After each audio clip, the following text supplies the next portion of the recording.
मेरी पोस्टिंग को अभी कुछ ही दिन हुए थे। मैं फ्लैट लेकर रह रहा था। मेरे फ्लैट के ठीक सामने एक और फ्लैट था। उसमें एक बेहद खूबसूरत लड़की रहती थी। वो रोज सुबह अपनी बालकनी में अपने बाल संवारती और मैं रोज सुबह उस लड़की को बाल संवारते हुए देखता। इस दौरान कई बार हमारी नजरें आपस में टकराईं। एक दिन जब मैं मार्केट से आ ही रहा था कि अचानक वो लड़की मुझे दिखाई दी। मैंने उससे बात करने की सोची, लेकिन मैं हिम्मत ना कर सका। मैं घर आया और अपनी बालकनी पर चला गया। शायद अपनी बालकनी पर हो, लेकिन वहां पर कोई नहीं था। मैं अपने कमरे में आया और बैठ गया और बैठकर सोचने लगा, कितनी सुंदर लड़की है ये, अच्छी लगती है मुझे। कहीं मैं इस लड़की से प्यार तो नहीं करने लगा? हो भी सकता है। तभी मेरे कमरे की डोर बेल बजी और मैंने जैसे ही दरवाजा खोला तो मैं हैरान रह गया। मुझे यकीन नहीं हो रहा था। जिस लड़की के बारे में मैं सोच रहा था वो मेरे दरवाजे पर खड़ी थी। उसने मुझसे कहा, एक्सक्यूज मी। मैंने थोड़ा हिचकिचाते हुए कहा, यस यस प्लीज। उसने मुझसे कहा, वो मेरी फ्रेंड आपके नीचे वाले फ्लैट में रहती है और वहाँ का ताला आज सुबह से लगा हुआ है। क्या आप मुझे बता सकते हैं वो कहाँ गए हैं, अगर आपको पता हो तो? मैंने बोला, मैं तो यहाँ पर अभी कुछ दिन पहले ही शिफ्ट हुआ हूँ, मुझे कुछ बताकर नहीं गए वो लोग। इसके बाद उस लड़की ने कहा, ओके थैंक यू।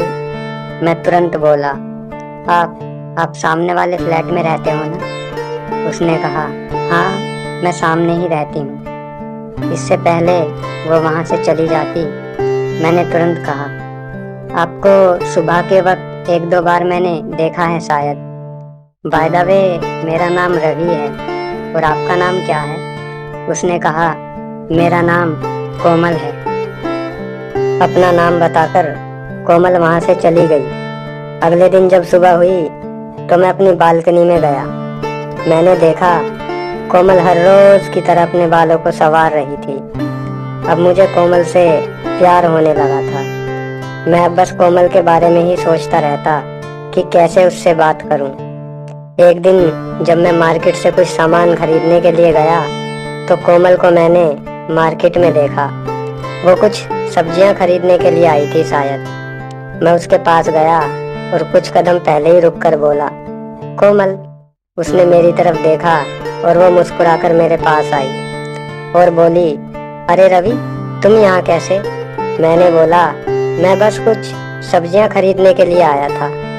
कोमल ने कहा, तुम अकेले ही रहते हो क्या? मैंने बोला, हाँ मैं अकेला ही रहता हूँ। बाय द वे तुम मार्केट में कैसे? कोमल ने बोला, मैं भी घर के लिए कुछ सब्जियां खरीदने के लिए आई थी और हम दोनों बात करते हुए घर की तरफ चलने लगे। रास्ते में मैंने उससे कहा, तुम जॉब करती हो क्या? कोमल बोली, नहीं मैं अपने ग्रेजुएशन के लास्ट ईयर में हूँ। और तुम क्या करते हो?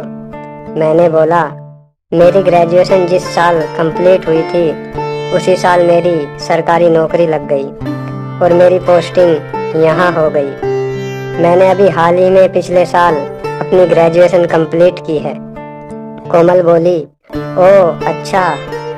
तभी हमारा घर आ गया और हम दोनों अपने अपने घर में चले गए। अब हमारी बातें होने लगी और हम एक दूसरे से मिलने लगे। मैं तो उसे पहले ही दिन से प्यार करता था। बातों और मुलाकातों के हमारे इस दौर में मुझे ऐसा महसूस होने लगा कि शायद कोमल भी मुझसे प्यार करने लगी है। फिर एक दिन मैंने डिसाइड किया कि मैं उसे अपने दिल की बात बताऊंगा। मैंने एक दिन कोमल को अपने दिल की बात बताने के लिए सोसाइटी के पार्क में बुलाया और मैं पार्क पहुंचकर कोमल का वेट करने लगा। कोमल भी थोड़ी देर बाद वहां आ गई और वो मेरे ठीक सामने आकर खड़ी हो गई। फिर मैंने कोमल से कहा, मैं आपसे कुछ कहना चाहता हूँ। कोमल बोली, हाँ बोलो, क्या बात है? मैं थोड़ा हिचकिचाते हुए बोला, वो आप मुझे बहुत अच्छी लगती हो। मैं आपसे बहुत प्यार करता हूँ। I love you so much. Komal ने अपनी नज़रें शर्माते हुए नीचे झुकाई और बोली, जब मैं अपनी बालकनी में अपने बाल संवार रही थी तब मैंने आपको पहली बार देखा था और तब से ही आप मुझे अच्छे लगने लगे। फिर जब हमारी बातें और मुलाकातें शुरू हुई तब मैं तुमसे प्यार करने लगी। मैं भी तुमसे बहुत प्यार करती हूँ। I love you too. I love you so much. Komal से यह सब सुनकर मेरी खुशी का ठिकाना नहीं रहा। फिर मैंने और कोमल ने एक दूसरे की तरफ प्यार से मुस्कुराकर देखा और एक दूसरे के हाथों में हाथ डालकर घर की तरफ चल दिए। इस तरह हमारी इस कहानी का सुखद अंत हुआ। Happy ending.